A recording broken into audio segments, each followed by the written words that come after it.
అన్ని కెమెరాలు, నాగార్జున గారున్నారు. మళ్ళీ వచ్చి బయట చూసే జనాలు కూడా ఉన్నారు, చాలామంది ఉన్నారు.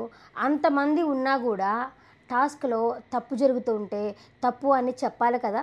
ఇక టాస్క్ ఆడేవాళ్ళకే టెన్షన్ ఉంటుంది. తనుజ తప్పేమీ లేదు, తనుజ పిలిచి చూసుకోమనే చెప్పింది. మాధురి గారిదే కదా తప్పు, మాధురి గారు చూసుకోవాలి కదా. ఆమె మైండ్ పెట్టే చూసుకోలేదు. ఎందుకంటే ఇలాంటి టాస్క్లో సపోర్టింగ్ ఉండాలా. తప్పు ఆడినా సరే, మనం ఆడకపోయినా సరే వాళ్ళు కరెక్ట్ అని చెప్పేస్తారు. అందుకే మాధురి గారినే పెట్టారు నాగార్జున గారు కూడా సంచాలక్గా. సంచాలక్ ఉంటే చాలు, తప్పు అయితే ఉప్పనే చెప్పేస్తారు. అమ్మాయి పెట్టింది ఇక్కడ లోగో, పైన లోగో ఇది ఇటు సైడ్కి ఇది అటు సైడ్కి రావాలా, అది అయితే పెట్టలేదు, సరిగా పెట్టలేదు. తనుజే పిలిచింది చూడమని చెప్పననింది, ఏమి చెప్పలేదు, ఓకే అని చెప్పేసి గబగబ వెళ్ళింది. తర్వాత రియలైజ్ అయినట్టుంది మాధురి గారు. నాగార్జున గారు అడిగారు కదా, ధీమాన్ పవన్ అడుగుతాడు కదా, అప్పుడు రియలైజ్ అయింది.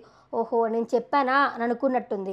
లేకపోతే ఆమె కూడా ఏం గమనించలేదు. సంచాలక్ గమనించలేదు మనకు తెలియలేదు. పోనీ అట్ట కూడా నాగార్జున గారు ఆ టాస్క్ని రద్దు చేసి మీరు మండే టాస్క్ పెట్టుకోండి, ఆ తర్వాత ఆడండి అని చెప్పొచ్చు కదా. ఒక టాస్క్ వేస్ట్ అయిపోతుందనే. ఇదే అప్పుడు శ్రీజ విషయంలో కూడా జరిగింది కదా.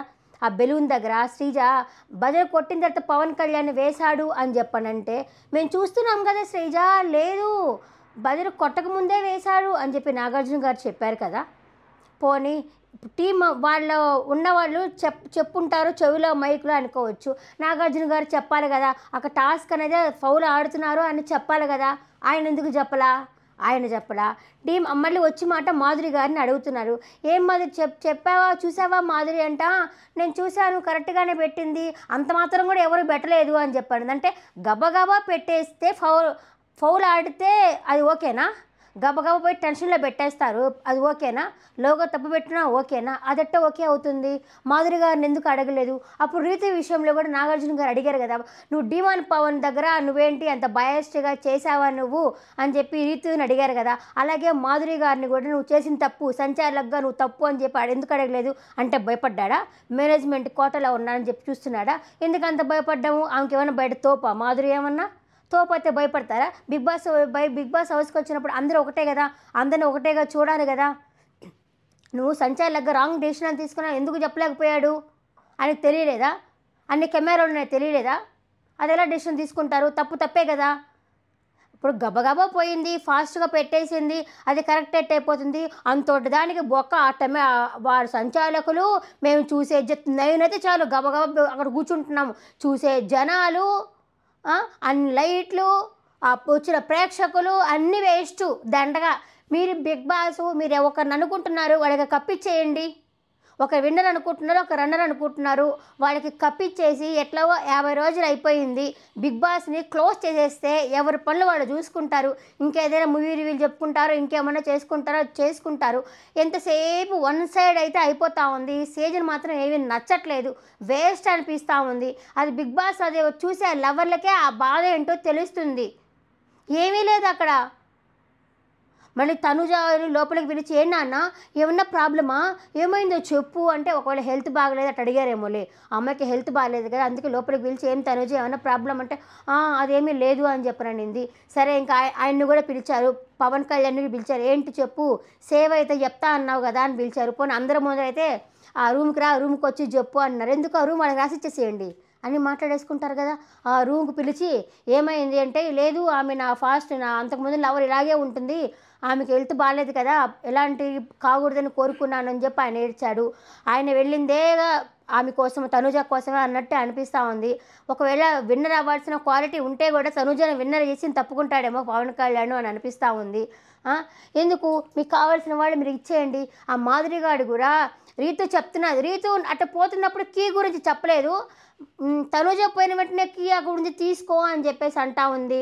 అంటే రీతు ఉంటే ఒక రకంగా బిహేవ్ చేస్తుంది మాధురి, అలాగే తనుజ ఉంటే ఒక రకంగా బిహేవ్ చేస్తుంది. అమ్మ ఎవరికైనా అమ్మే కదా, అక్క ఎవరికైనా అక్కే కదా. బిగ్ బాస్లో ఉన్నప్పుడు కంటెస్టెంట్ ఉన్నప్పుడు అందరూ ఒకటే కదా. ఏంటిది బయాస్గా చేయటము? ఇప్పుడు నాగార్జున మీద వాడు అడగడం కూడా, ఏమైంది, ఏమన్నా తప్పు జరిగిందా అని అడుగుతున్నాడు. ఎందుకు అడగడం? ఏం చేసేది ఏమి ఉండదు కదా, ఆయన పీకేదేమి ఉండదు కదా, అలాంటప్పుడు ఎందుకు అడగాల్సిన అవసరం కూడా లేదు కదా.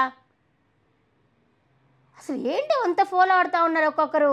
ఫోన్ ఆడిన అమ్మాయి తండ్రి అమ్మాయికి తెలియలేదు, అబ్బా ఖచ్చితంగా తెలియలేదు. మాధురిదే చాలా తప్పు, 100% మాధురే తప్పు. రేపు వజ్ర గోల్డెన్ ఉండడం వల్ల ఏమవుతుంది, రేపు మాధురి సేవ్ అయిపోతుంది, తనకే ఉపయోగించుకుంటుంది. ఇందాక కూడా అంటున్నది కదా, నువ్వు బాత్రూమ్ కడగతావా లేకపోతే నామినేషన్లో వెళ్ళిపోతావా అంటే అని చెప్పి అంటుంది తనుజతోటి మాధురి. మీరు గమనించారో లేదో అంటే ఓకే, నేను ఒకవేళ నామినేషన్లోకి వెళ్ళి ఎలిమినేషన్ అయిపోయే స్థితికి వస్తే నన్ను సేవ్ చేయాలని అర్థమే కదా. నెక్స్ట్ ఉంటే ఆమెనే సేవ్ చేసేస్తుంది. ఎవరైనా ఆడేవాళ్ళు ఉంటే వాళ్ళు వెళ్ళిపోతూ ఉంటారు బయటికి. ఒకరి వల్ల ఒకరికి నష్టం అయితే జరుగుతుంది కదా దీనివల్ల. సో ఇట్లా ఆ విధంగా అయితే తప్పు అయితే జరిగింది. ఇంకపోతే ఆ బటన్ అంతకుముందు ఎవరికి యూజ్ చేస్తావు అని అడిగితే ఆయన చెప్పారు, అంతకుముందు ఉండుంటే బర్ణనికే యూజ్ చేసేవాళ్ళు కదా. సో ఆయన వెళ్ళిపోయారు, ఇంకా మళ్ళీ రావట్లేదు, వాళ్ళు వచ్చిన వాళ్ళు ఇంట్లో ఉండడం లేదు, వెళ్ళిపోతున్నారు అనుకోండి, అది సెకండరీ. ఇంకా నెక్స్ట్ ఏం జరిగింది, అట్లా ఒక్కొక్కరిని ఫస్ట్ రౌండ్లో ఒకరిని సేవ్ చేసుకుంటూ వచ్చారు. రీతు సేవ్ అయితే రోజు ఎందుకమ్మా రాక్షస ఆనందం అని అడిగారు నాగార్జున గారు. ఆమెకు సంతోషం వచ్చినా దుఃఖం వచ్చినా తట్టుకోలేదు అనిపిస్తుంది. నాకు ఒక్కొక్కసారి రీతుని చూస్తే అయ్యే పాపం అనిపిస్తూ ఉంటుంది. ఒక్కోసారి నిన్న కూడా ఆ పవన్ కళ్యాణ్ ఆయన పిఠాపురం అయినా మెచ్చుకుంటూ ఉంటే అట్లా చూస్తుంది, నేను పొరపాటు చేశానా, నా లవ్ యాంగిల్ ఇతనితో ఉపయోగించుకుని ఉంటే పోయిండేదే, నన్ను అలా వచ్చి మెచ్చుకునే వాళ్ళేమో అన్నట్టు చూస్తా ఉండింది. ఎవరు అతను మెచ్చుకునే పాపానికి పోలా. డీమాన్ పవన్ సరిగా లేదు అని చెప్పినాడు, ఆయన మాట చెవిని కూడా పట్టించుకోవట్లేదు. సంచాలక డెసిషన్ ఫైనల్ డెసిషన్ అన్నాడు. పాపం డీమాన్ పవన్కి తొక్కుతా ఉన్నారు, తొక్కండి, బయట అసలు ఎవరు పట్టించుకోరు, బిగ్ బాస్ హౌస్లో పట్టించుకోరు, అసలు ఆడినా కూడా ఎవరు పట్టించుకోరు, ఎందుకో పాపం అసలు ఉన్నారా లేరా అని కూడా ఆయనకే డౌట్ వస్తుంది డీమాన్ పవన్కి. ఆట అంటే సూపర్ ఇస్తాడు కదా అతను, ఏందో ఎవ్వరు పట్టించుకోవడం మానేశారు. వాళ్ళకి ఇద్దరు కావాలా, పవన్ కళ్యాణ్ తనుజ ఉంటే చాలు, ఇంకేమీ లేదు. మిగతా వాళ్ళు కూడా ఉన్నారంటే ఉన్నారు, వాళ్ళను కూడా ఈ వారం 2 వారాలు లాగిచ్చేసి ఇంకా 4 వారాల్లో నలుగురిని పంపించేస్తారు, టాప్ 5 వాళ్ళనే పెట్టుకుంటారు అనిపిస్తూ ఉంది నాకైతే. ఇంకపోతే ఈమె సంజన లాక్ ఇంకా మాట్లాడడానికే వీల్లేదు, జిప్ లాక్ వేసేసుకున్నది మాట్లాడకుండా. ఇంకా ఈ వారం అయితే సింపతే వస్తుందని అనుకుంటున్నాను నేను, ఎందుకంటే మేము మంచిదేలే, ఏదో ఒకటి ఉంటే ఏదో ఒకటి మాట్లాడుతూ ఉంటుంది. అది 2 రోజులే, నామినేషన్ వచ్చిందంటే ఇంకా బిగ్ బాస్ చెప్తాడు, నువ్వు మాట్లాడలేమ్మా ఎందుకు మాట్లాడకుండా ఉన్నావు అని చెప్పని అంటాడు. ఇంకా ఆ తర్వాత రమ్య పాపను ఎలిమినేషన్ చేశారు. నాకు తెలిసి ఆ అమ్మాయి ఉంటే బాగుండు అనిపిస్తుంది, ఎందుకంటే ఈ ఉన్న వాళ్ళంతా తనూజాకి వాళ్ళు సరెండర్ అయిపోయినారు. అసలు ప్రతి ఒక్కరు ఏం కావాలమ్మా, ఏం కావాలి, నీకేం కావాలి అని అందరూ సరెండర్ అయిపోయినారు. అలా సరెండర్ అవ్వకుండా ఉండేది ఫేస్ టు ఫేస్ మాట్లాడేది రమ్య ఒకటే. ఆ అమ్మాయిని పంపించేస్తారు. ఆ అమ్మాయి వెళ్ళిపోవడానికి కారణాలు ఏం చూసుకున్నామంటే అమ్మాయికి బయట నెగిటివిటీ చాలా ఉంది. అమ్మాయికి ఆ అమ్మాయికి ఫాలోవర్స్ ఉన్నారు కదా, అంటే జిమ్ వీడియోల వల్ల, అమ్మాయి ఎక్స్పోజింగ్ వీడియోల వల్ల వచ్చిన ఫ్యాన్సే కానీ జెన్యున్గా వచ్చిన ఫ్యాన్స్ అయితే అమ్మాయికి లేరు పాపము. ఆ బయట నెగిటివిటీ ప్లస్ పోయిన వెంటనే తనుజతో గొడవ పెట్టుకునింది. ఆ తనుజతో గొడవ వల్ల తను కొంచెం బయటికి రావాల్సి వచ్చేసింది. ఇది కారణాలు. ఇది నా ఎపిసోడ్, ఇవి షార్ట్ అండ్ స్వీట్గా చెప్పాను. నా వీడియో నచ్చినట్టు ఒక లైక్ కొట్టండి అబ్బా, లైక్ కొడితే కొంచెం ముందుగా పుష్ చేసినట్టు ఉంటుంది. పెద్ద ఛానల్స్ అయినా లైక్ కొట్టి వాళ్ళని సపోర్ట్ చేస్తారా, చిన్న వాళ్ళని సపోర్ట్ చేయరా, మనం సపోర్ట్ చేసుకోవాలి కదా. అట్లాగో సబ్స్క్రైబ్ చేసుకోండి. Thank you for watching.